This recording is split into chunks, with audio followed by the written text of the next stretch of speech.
All right, welcome back to the channel. Today I want to take a look at Kenny Pickett's play, specifically with something I like to call drift. So what that means is as Pickett's rolling out, rather than pressing the issue too much with your legs, finding opportunities to just kind of drift away from defenders to buy time. So let's take a look here at a play against the Bengals. We see Bengals are going to drop into cover 2, rushing 4. It looks like the Steelers have some vertical routes. Pressure starts getting home. Pickett does a really nice job of escaping the pocket. Now from here, what I'm talking about drift is he's got all this room, but you'll notice he kind of sprints towards the line of scrimmage when really he can maybe what I call drift, kind of maybe mosey on out here. There's no one in close pursuit. In fact, he actually shortens the distance between himself and the closest defender with this sprint.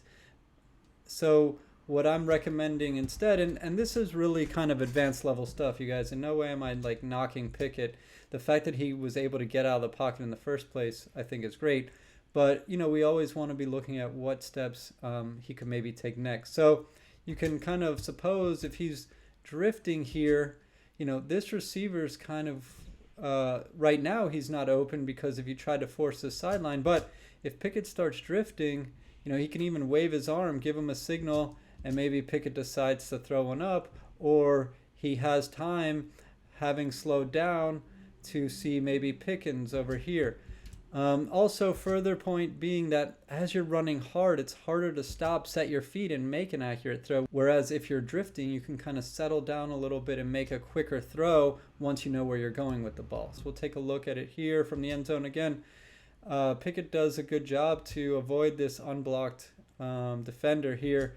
But again, he could just be kind of chilling around the 20. Instead, he forces the issue and now is forced to get rid of the ball a lot sooner than maybe he needed to. And look, we see here this receiver could be coming open if Pickett had just chilled a little more. Instead, Sims is out of bounds. So that's an example of what we're talking about. Let's take a look at a few more examples. Here is in the Saints game, situation where 55 blitzes, Najee picks it up late, and now Pickett starts sprinting out of the pocket, and he's forced to, you know, make a throw here.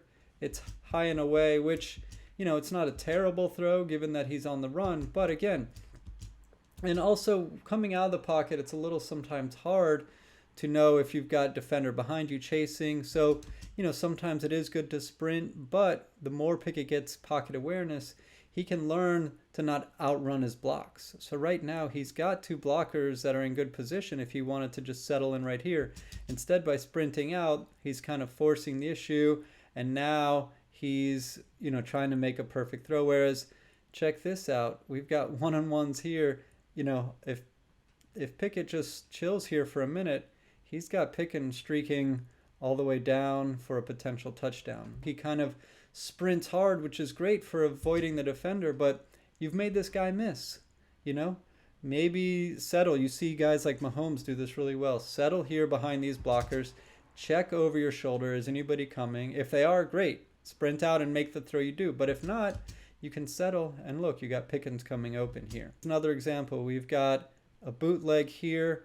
You know, not really a whole lot of routes in this. You know, I think they were hoping to get the Bengals in more of a, you know, one-on-one. But regardless, notice how Pickens, he kind of outruns his block once again, rather than kind of waiting back. It doesn't look like much would be opening up anyways, but, you know, you never know. If anything, Watt could open up and hit him here, but instead he's sprinting so hard that it's harder for him to settle and make a throw. Whereas if he just kind of relaxes back here, uses his eyes, waits, then his feet are going to be set and he can make a quick throw versus like running 100 miles an hour and trying to make a throw from there. From the end zone cam here, we'll see it. So this is a good example. Watt has good leverage here. You know, if Pickett just hangs back, this guy can't go around Watt, but instead Pickett kind of, you know, outruns the block. Watt can't keep up, especially not knowing where Pickett is exactly. I mean, Watt's doing a good job moving his feet, but this guy's keyed in on Pickett, and now look at that. What's forcing Pickett to have to throw it is this guy. So if he had just waited back here, you know, he's got all time. he can maybe hit this receiver here, maybe find him drifting back here. So again, just looking at areas where he can improve. I'm really happy with Pickett's mobility in general, not knocking that, but it's about how you use it. Tomlin calls it the prudent use of mobility. Next, we have a play from the Dolphins game. Another boot here. I just wanted to show it as another example of just because it is a boot doesn't mean you have to reach all the way over here. I know the play is designed, but if you chill out here for a second, look, Gentry comes open. Your feet are set, and you can put a nice throw to Claypool. Instead, he's running rather than drifting, and he's forced to check it down. From the end zone cam here, this defender is already out here. Why run to him? Why not just settle here? Again, you can check your backside. You have time for that. See where they're coming. Chill for a second. If nothing comes open, then run, right? So it's about just maximizing the opportunities. Here against the Eagles. So this is a different kind of drift I wanted to talk about. This is more not necessarily escaping the pocket and drifting, but maybe drifting a little bit more within the pocket. So here we see this outside defender rushes in. Pickett does a nice job of stepping left to make this throw, but unfortunately it's not open, and he kind of just has to put it out and away. But what a drift would do, knowing he has this room here, why not just kind of drift back, see what might come open, and then if nothing does, then he can sprint. Hopefully this is something the coaches are looking at with him. Another example here, there's only a 3-man rush. The Bengals dropping a lot to the sticks. This should be an indication that, okay, I have a little time. It's great. I love seeing Pickett throw in rhythm. Boom.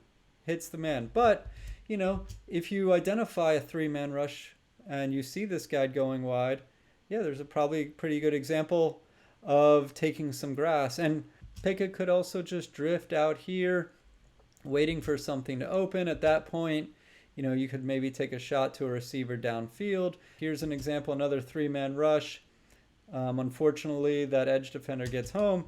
Pickett does a good job again of escaping him, but he immediately gets rid of the ball. Whereas, why not drift up here, finding some space, scanning the field before making the throw.